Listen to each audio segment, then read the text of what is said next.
responsable de flotte s'assure que tous les véhicules sont opérationnels et prêts à l'emploi.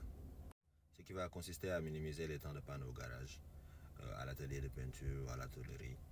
Que les papiers sont en règle pour éviter toutes sortes d'immobilisation du véhicule. Et bien sûr s'assurer qu'il y a à chaque fois un chauffeur qui est affecté à un véhicule qui est déjà opérationnel. Donc, garder le véhicule sur la route. En termes de rémunération, on est assuré du 40 000 par véhicule, plafonné à 400 000 pour moins de 30 véhicules, au-delà duquel vous pouvez discuter. Donc oui, c'est quelqu'un qui peut se faire énormément d'argent. Sur 10 véhicules, vous êtes déjà à 400 000. C'est un job qui a besoin des fois d'un déplacement sur le terrain pour assurer la mission, donc ce n'est pas à 100% reboot.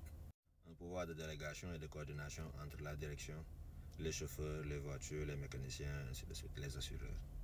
Une disponibilité qui peut être plutôt étendue de 8h à minuit, qui sont les horaires d'activité de l'entreprise. En termes de critères, on cherche plutôt quelqu'un qui forcément est de confiance, quelqu'un de fiable, ça c'est la base. Quelqu'un qui a cette capacité de prise de décision de manière indépendante. Quelqu'un qui est bon en communication orale, mais surtout une communication écrite, parce que des fois, les communications vont se faire en asynchrone.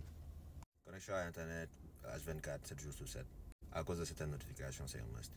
De la proactivité et la capacité à anticiper sur certains problèmes. Une certaine connaissance en mécanique va faciliter le travail, bien sûr. En termes d'outils pour aider un peu dans le travail, il y a Traxelio pour le suivi et le tracking GPS. Le suivi de comportement de conduite du chauffeur dans tout ce qui est accélération brusque, freinage, virage. Rappel pour renouvellement de documents pour tout ce qui est visite technique et assurance. Et suivi de la trésorerie pour évaluer la performance du chauffeur par kilomètre.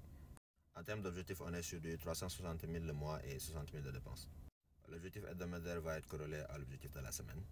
Si on est sur une limite de 250 km par jour, donc on sera sur une limite de 1500 km la semaine. C'est en suivant les chiffres jour par jour, semaine par semaine qu'on arrive au résultat espéré à la fin du mois. Des rapports sont faits chaque heure lorsqu'il y a un souci, jusqu'à la résolution de ce dit problème. S'il y a eu un problème, identifier la cause, fournir une solution et éviter que cela se reproduise dans le futur. Le point journalier est plutôt bref quand tout va bien. C'est souvent all OK ou bien on rentre dans les détails s'il y a eu des problèmes. Le rapport hebdomadaire consiste à faire une inspection qui est d'abord visuelle. Tout ce qui est dégâts qu'on peut sentir toucher. Ensuite, on passe la main au mécanicien qui va faire un diagnostic de la voiture pour voir s'il y a des pannes.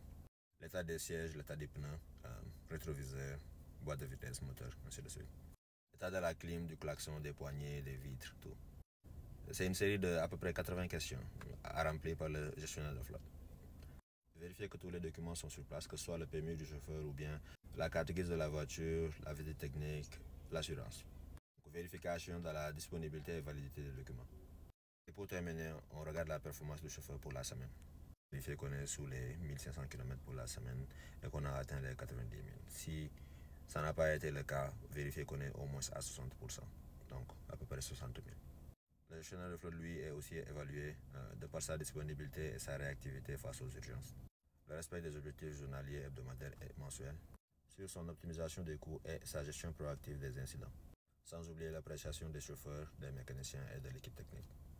J'ai beaucoup parlé du gestionnaire de flotte comme un poste à remplir, mais au début, lorsque vous avez qu'un seul véhicule, ça va être vous. Donc tout ce que j'ai dit avant s'applique à vous. Et en faisant ces choses-là, vous pourrez arriver à un succès dans le VTC à Dakar.